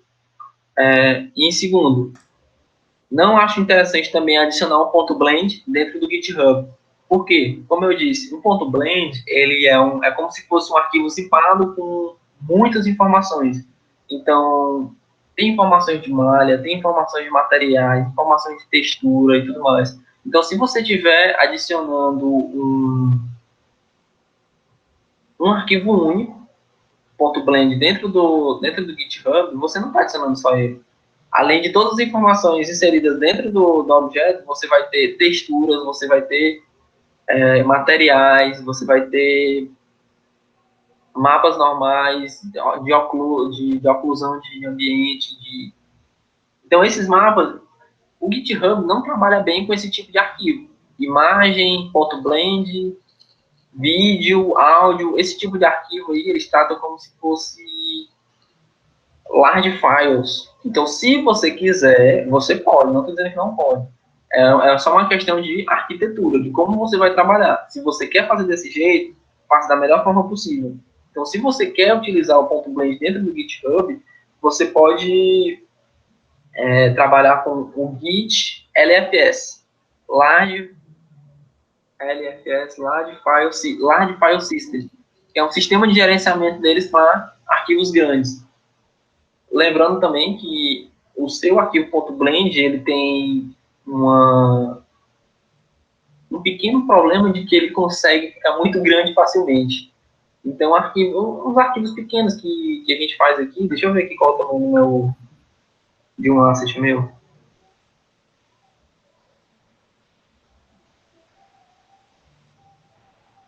Aquele forklift que eu mostrei para vocês, o meu asset dele, meu .blend, tem 750 KB. Ele não chega nem a ser ele é um arquivo Word, 13, né? 13 KB. Mas ele não chega nem a ter 1 mega, tá entendendo? Ele tem 0,75 de 1 mega. Mas, do nada, o teu arquivo .blend, ele pode subir com exponencial. Eu já vi arquivo de 200 mega. Tudo bem que é um arquivo mega trabalhado e tudo mais. Então, se na tua equipe tu vai ter uma estrutura em que tu precisa usar o GitHub, tu quer usar, quer aprender e tudo mais, pode usar, fica à vontade. Tenta dar uma lida no LFS, ver como é que o GitHub trata os arquivos .blend, mas a minha dica tenta usar um Google Drive da vida, porque no GitHub não precisa do ponto blend. Na verdade, eu acho que é um arquivo desnecessário que vai só consumir a tua capacidade do GitHub. Assim, hoje em dia eles têm. Oi? Como uma adição, tipo assim, o LFS System do GitHub, ele basicamente, quando tu faz um upload de um arquivo muito grande, ele, em vez de estar replicando o arquivo em si, ele vai ter, digamos, esses arquivos extras guardados numa localização extra, e o que vai ter no repositório vão ser ponteiros para esses arquivos que estão guardados em algum lugar. Por isso o LFS System ele precisa de uma configuração a mais, etc. Mas tipo assim, quando você precisa de fato de arquivos tão grandes. Então, nem todo arquivo Blender é tão grande a ponto de necessitar do LFS. Então, quando chega a necessidade, você usa o LFS. Na prática, em equipes de artistas e programadores, em que existe esse teor de artista técnico, no artista da equipe, né? É muito necessário que o artista tenha a agilidade e a habilidade de sozinho entrar no projeto e colocar suas artes, e o programador só aceitar que as artes apareceram lá e foram configuradas corretamente, né? Então, se o padrão de projeto é GitHub, então que utilizem, e se o padrão for de usar .blend, que utilizem, mas só ficar com esse olho de quando a coisa começar a fugir do controle, né? Porque como tu disse, os .blends têm um tamanho maior, então quando começar a fugir de controle, aí pode ser necessário usar o sistema LFS. Pode comentar por áudio aqui, eu tenho que mandar. Não, pode falar.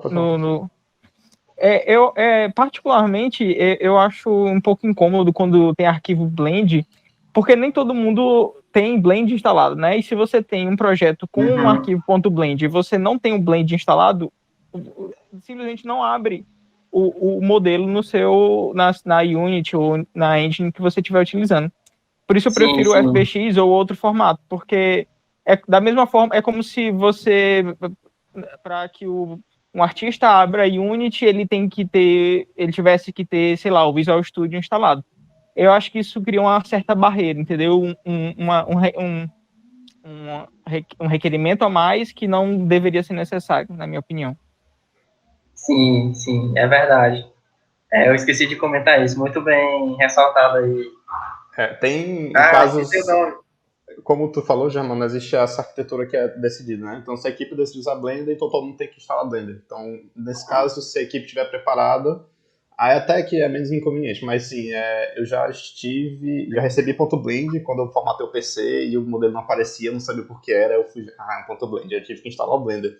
Mas existem casos em que, por exemplo, protótipos, né? Protótipo rápido aqui, ultra ágil, pode ser válido que seja um .blend, porque aí você não precisa passar pelo processo de exportação, porque já está, como tu falou, né? Tu salva no Blender, a Unity já vai ter, etc.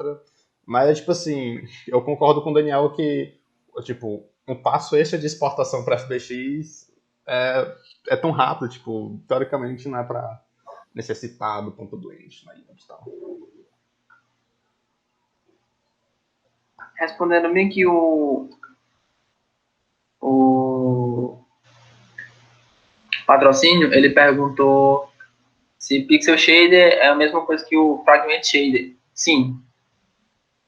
O Caio já tinha respondido, mas é isso aí, sim. O McLean aqui perguntou, para quem gosta e quer trabalhar com as 2D, o Blender é uma ferramenta boa também? Também, tá afirmando, ok. O Blender é uma ferramenta boa também. Pois parece que o propósito dela principal é desenvolver essa. Lê o texto embaixo desse que ele corrigiu. Opa. Pergunta. Para quem gosta e quer trabalhar com as 2D, o Blender é uma ferramenta boa também? Tá. A pergunta aí. Parece que desenvolvimento é 3D, sendo que também é capaz de criar 2D, mas a questão da usabilidade é boa. Você recomendaria para arte 2D? McLean tá aí? Então, é o seguinte. De um tempo pra cá... Pode falar. Show. De um tempo para cá, o Blender ele tem dado uma visualização muito boa para a comunidade e sempre que a gente pedindo ferramentas 2D, porque tinha muita gente fazendo o modelo 3D e querendo fazer logo a pintura direto no próprio software e tudo mais. Só que o software nunca foi, desde que eu utilizo ele há quase 4 anos, 5 anos, a ferramenta de pintura, de texturização dele, nunca foi tão agradável como se comparado com o Photoshop ou Paint ou até outras ferramentas menos potentes como essa, né? Então, hoje em dia, no Blender 2.8, foi inserido uma ferramenta incrível, que é o Grace Pencil, que ela te proporciona ter um desenho muito... O Denis, eu vou te pedir só para mutar aí teu microfone de novo, tá chiando bastante. Desculpa, o McLean foi mal. Continue. Então, a ferramenta que foi inserida foi o Grace Pencil no 2.81, se eu não estiver enganado. Essa ferramenta ela proporciona o desenho direto na ferramenta do Blender, direto na 3D View. Para quem não tem uma noção ideal do programa, você desenha ela como se estivesse vendo uma paleta 2D direto na tela. E o que o pessoal já está conseguindo atingir com uma ferramenta que foi adicionada agora, que ainda está em experimento, que ainda está em fase de teste, né? Tipo, está na versão alfa já da coisa, versão beta, versão alfa, quase para alfa. Então, está sendo muito aceita pela comunidade, mas a minha dica é, se você quiser um nível de detalhe muito bom, alguma coisa bem trabalhada, usar uma ferramenta externa que tem um potencial que vai te satisfazer. Por exemplo, Photoshop, Inkscape, entre outras. Tem uma que eu estou tentando lembrar o nome, eu estou com uma logozinha na cabeça, mas não estou lembrando o nome. Enfim, eu não vou lembrar agora. Então, se você quiser explorar o potencial máximo de desenho, tenta utilizar uma ferramenta que vai te proporcionar isso. Não estou dizendo que o Blender é ruim para arte 2D ou para um desenho muito bom, animação boa e tudo mais. Inclusive, tem um canal que o cara fez um InDesign. Como assim, Pedro? InDesign. O nome do aplicativo. Ah, não. É esse não, nem conhecia esse. Então,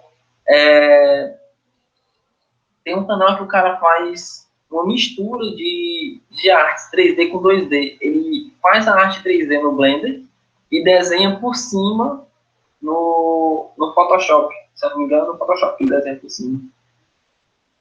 Aí, o que ele faz? Ele renderiza cada uma das imagens no Blender. Uma das configurações, ele pega uma configuração no Blender e renderiza quadro a quadro da câmera que ele quer.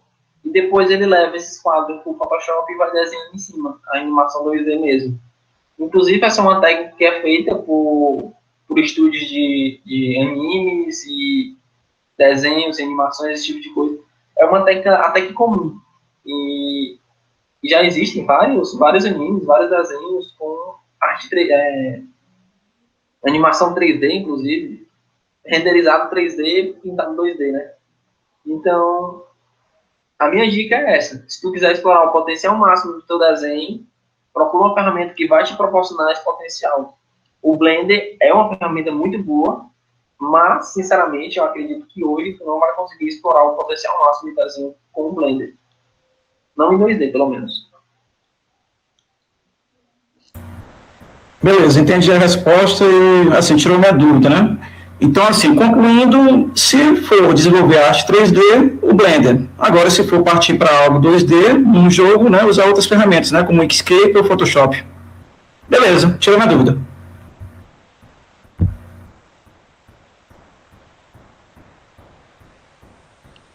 Germano? É isso aí. Aí eu tô com os links aqui, galera, dos canais que eu citei do YouTube. Eu queria saber onde eu comando para vocês. Eu não queria mandar direto no grupo, porque eu não sei se todo mundo aqui é do grupo e tal. Pode jogar no chat aí, eu acho.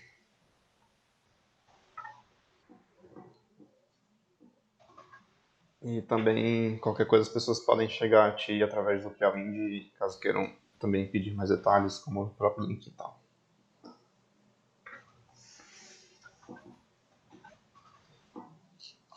O primeiro é o Polygon Runaway, que ele aqui tem os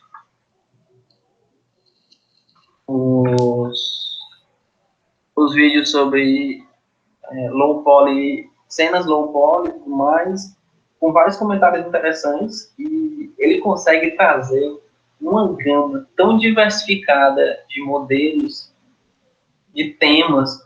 Uma hora tem tema científico, outra hora tem tema de horror. Inclusive, ele já fez até uma cena de Stranger Things, para quem conhece a obra. O segundo canal é o LMH Poly, se eu não me engano. Isso. Ele faz umas visualizações de ferramentas dentro da Unity, que eu achei bem interessante, vale ressaltar o canal dele. Inclusive, eu estou maratonando os vídeos do canal dele. O terceiro link é do Blender Guru. Ele tem ótimos tutoriais, tanto iniciantes como médio e avançados, intermediários e avançados. que são muito bons para quem está começando e muito bons para quem quer desenvolver uma habilidade mais completa. E o último canal é o canal oficial da Unity no YouTube, que traz os melhores conceitos da própria engine, obviamente. Mas vale a pena pesquisar coisas por fora também, além do canal oficial. Uhum. Eu queria adicionar só mais uma informação de coisas que eu tenho passado atualmente. Estou participando da criação de um jogo que é mobile. E no mobile tem toda aquela questão de que existem muitas diferentes potências de celular e é sempre uma questão mais delicada do quanto você pode colocar texturas grandes, colocar malhas pesadas para rolar, shaders custosos demais. E aí tem essa coisa que a gente chama de LOD, né? LOD, que é o Level of Detail, ou o nível de detalhamento que aquele objeto vai ter. Então, nesse jogo que a gente está fazendo, a gente tem as texturas todas, no caso a gente tem 3 níveis, né? Que é o baixa qualidade, média qualidade e alta qualidade. E para cada nível de qualidade existe um conjunto de texturas com tamanhos diferentes, que no caso vai afetar especificamente na resolução, né? O quanto pixelado vai ficar aquela textura no modelo durante o jogo. Então, fora as texturas com tamanhos diferentes, tem os shaders que são mais ou menos custosos, que tentam fazer o mesmo trabalho, mas de uma maneira mais suave, né? Então não fica a mesma coisa, mas fica mais suave. Então existem 3 níveis de shaders e também 3 níveis de modelo 3D, né? Que é, no caso, com quantos vértices, quantos polígonos foram feitos o modelo em questão. E aí dentro do próprio jogo tem lá aquela famosa abinha de selecionar qual o nível gráfico, né, que você está querendo. E aí quando você muda de baixo para ultra, por exemplo, ele recarrega todos os shaders, coloca no material correto, coloca no modelo correto, que já tem a textura X, com o tamanho mais otimizado para aquela configuração. Então tem esse detalhe que é quando você está fazendo um jogo que você deseja que ele realmente seja escalável para muitos dispositivos celulares, e em muitos casos em computador também, o trabalho, né, essa pipeline de criação já é pensada aí. Está fazendo a textura da pedra, depois faz a textura alta resolução, média resolução, baixa resolução. Isso é um fator bem importante porque tem muita gente que quer jogar o jogo com celular muito peba, outros com celular muito avançado. Então, o que importa no final das contas é a experiência, né, do gameplay, e a gente tem que tentar abranger os diversos níveis de dispositivos. Então, a gente não quer fazer sempre a coisa da maneira mais leve possível, porque a gente tem uma equipe, digamos, com a capacidade suficiente para fazer uma coisa de altíssima qualidade, super detalhada. Então a gente não quer fazer pouco detalhado porque a gente quer abranger todo mundo. Então a gente simplesmente faz muito detalhado, pouco detalhado e médio detalhado. É como se fosse o triplo de trabalho, mas não é porque muita coisa é reaproveitada, né? Mas é um fator bem importante assim, na indústria de jogos quando você quer escalar mesmo. Exatamente, isso é muito interessante mesmo. Eu poderia ter abordado isso, né? Com um pequeno deslize meu, muito interessante saber tudo isso. Alguém mais tem perguntas a fazer? Sobre o Denis perguntou aqui, algum canal específico que tu indicaria de shader? Cara, não tem um canal específico, porque eu ainda não comecei o meu estudo de shaders. Eu pretendo começar, talvez, daqui a 1 ou 2 semanas. Então, não tem nada que eu possa te indicar. Tipo, esse aqui é ótimo e tal, mas é aquela coisa. Se tu pretende começar a estudar shader, começa bem básico. E eu acredito que tu deveria começar primeiro criando malhas procedurais, via código mesmo. Por exemplo, tenta criar um plano via código, escreve 4 vértices e fala para eles se encontrarem com 2 triângulos ou etc.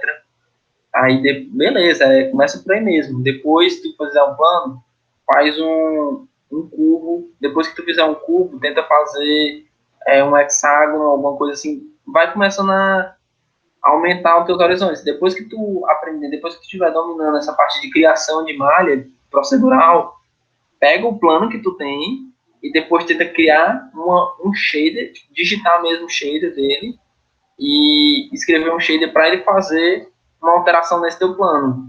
Quer fazer um oceano? Faz um shader para fazer um oceano. Só que a minha dica começa fazendo primeiro a malha procedural, depois tenta alterar essa malha via shader, porque shader é uma programação específica diferente de uma malha, diferente de um jeito que tu cria uma malha procedural, porque, como é que eu posso dizer? Primeiro que shader tem uma linguagem de programação própria, e segundo que o jeito que ele trata o objeto é diferente, porque se eu não me engano ele sempre vai quebrar o objeto em formas diferentes. Aí depende de como é que a textura daquele objeto está, como que a textura que aquele objeto tem está aplicada nele. Um plano pode ter uma textura diferente de um cubo, ou pode ter a mesma textura. Vai depender de como aquela textura está aplicada naquele objeto. Vou complementar. Exatamente, a dica que tu deu é boa de começar conhecendo malhas procedurais simples, né? Inclusive, essa é uma das coisas que eu gostei de ter aprendido no curso de ciência da computação, que foi no curso na matéria de CG, né? A gente fez na mão mesmo os jogos onde tudo era responsabilidade nossa em termos de renderização e tudo mais. Então, é um bom começo mesmo para começar a entender as coisas. Tem um canal que eu gosto, que é um canal que tem umas coisas interessantes sobre shader, e nesse caso ainda é utilizando a linguagem de programação que tu citou, né, que é a linguagem que eles usam na Unity, que é a HLSL, que, se eu não me engano, é tipo High Level Shading Language, então é uma linguagem de alto nível para programação de shaders. E aí o nome desse canal é tipo assim, Making Stuff Look Good with Unity, algo assim. Então pesquisa no YouTube esse nome que eu mandei no chat, que ele mostra exemplos. Por exemplo, tem o jogo Hearthstone, né, que algumas cartas no Hearthstone são as cartas lendárias, né, as cartas de ouro, elas têm um efeito que muda o visual da carta, não muda o visual da carta, né, na realidade a textura continua a mesma, mas tem um shaderzinho que fica ondulando, colocando algum pulso de energia, e tudo isso é feito com shader, né, esse novo patamar de nível da carta. E aí, nesse canal que eu falei, tem ele justamente falando como é que se implementa aquilo, e ele vai lá e programa, entrega as partes de código para você poder colocar no seu projeto, testar, mudar. Então, é um canal interessante. Ele não tem mais muitos vídeos sobre isso, acho que ele parou, mas indico de qualquer maneira como estudo de shader. Respondendo aqui o Gabriel, alguém complementar alguma coisa? Eu posso continuar? Eu nunca sei quando a gente pode falar, né? Então, acho que o cronograma de como você estuda 3D influencia no seu resultado final. Tipo, focar primeiro em modelagem para depois partir para texturas, assim por diante. Com certeza, com toda uma certeza absoluta, como 2 e 2 são 5. Tipo assim, não tem como tu passar para texturas se tu não sabe aplicar uma textura no teu modelo. É como eu acabei de dizer, tu pode ter um cubo em que tu vai ter ele de formas diferentes de ser aberto. Por exemplo, eu vou voltar aqui para o conceito de textura, né? Uma textura é tu pegar esse teu cubo e rasgar ele e abrir ele num plano 2D.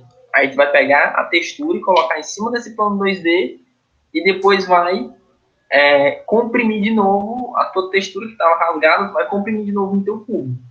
Existem várias formas de tu cortar esse cubo, dependendo da quantidade de vértices que ele tem. Se ele for um cubo mínimo, que a quantidade de vértices é 8, então tu vai ter alguns padrões. Quando criança, tu já deve ter pegado o desenho de um cubo aberto, que ele vai parecer uma cruz. Ele parece uma cruz, tipo um T com uma parte em cima. Aparece uma cruz e cada pedaço dele é um quadrado. Se tu pegar esse quadrado e abrir ele num mapa 2D, tu vai ter basicamente uma cruz num quadrado, que é a cruz sendo o cubo e o teu quadrado todo a tua textura. Então tu vai pintar somente a tua textura ali naquele T. Mas se eu pegar cada uma dessas faces desse cubo e isolar elas, eu vou ter um quadrado mesmo, certo? A face de um cubo é um quadrado. Então, eu vou ter 6 faces quadradas. Eu posso dispor essas faces do jeito que eu quiser na minha textura. Eu posso colocar uma em cima da outra, eu posso colocar uma do lado da outra, entendeu? Então, o jeito que eu vou estudar o meu modelo, por exemplo, A gente está falando de um objeto simples como um cubo, mas se a gente estiver falando de uma modelagem orgânica de seres, criaturas, animais, etc., existem técnicas para você fazer, por exemplo, o cotovelo, o ombro, o joelho, e isso é muito importante você ter uma noção de anatomia.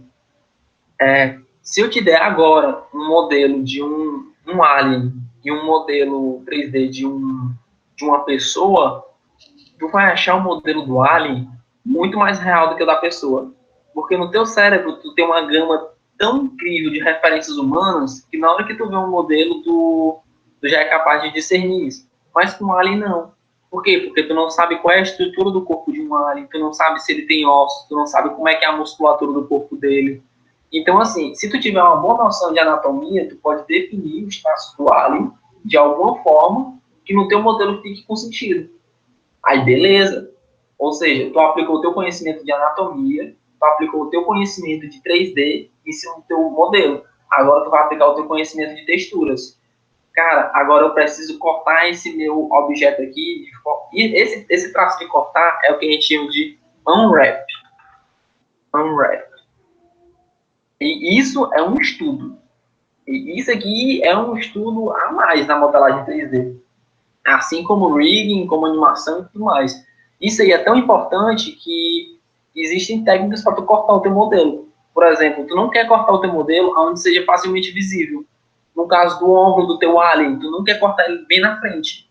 Por quê? Porque se tu cortar na frente, na hora que tu for encaixar uma textura ali, vai ficar o vazio da tua textura naquele corte. O ramp é feito de forma automática no ZBrush. Eu não sei te responder porque eu não uso ZBrush. Mas eu acredito que ele possa ser feito de forma automática. O ZBrush é uma ferramenta bem completa e tudo mais. E outra, para quem usa o ZBrush, na verdade, tu nem faz um wrap. Porque tu pinta direto na malha. Então, vou tentar deixar clara a resposta. O que tu estuda no 3D vai influenciar assim no teu resultado final. Eu acredito que tu tem que seguir uma linha básica de estudo para modelagem 3D.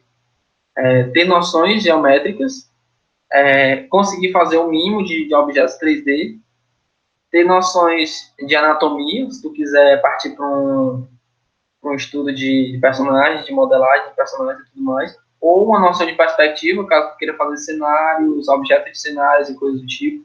Depois, tu estuda um pouco de um wrap, para tu ver como é que tu vai poder cortar essas malhas no teu objeto e tudo mais. E, por fim, tu pode partir para texturas e materiais. Até porque materiais é um estudo bem separado mesmo de modelagem, porque ela já envolve mais 3, 4, 5 coisas. Então, vai tranquilo, vai estudando cada uma dessas coisas aí numa ordem boa, que tá certo. E outra, não tenta, tipo, beleza, eu cheguei aqui nas texturas, eu não vou estudar mais nada de modelagem. Não, vai atrás e tal, estuda, porque sempre tem alguma coisa nova, alguma maneira melhor de poder fazer aquilo que tu estava fazendo. Às vezes tu tá usando um canhão para matar uma mosca e tu não percebe.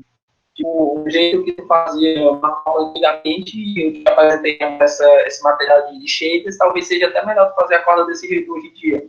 Então, sempre tem pode aplicar uma artimanha de um jeito e outra.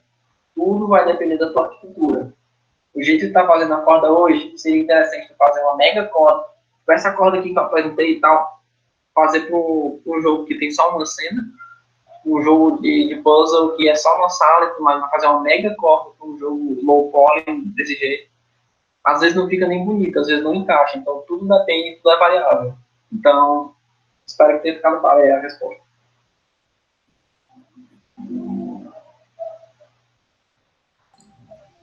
Show, pois a gente bateu cerca de 2 horas de apresentação.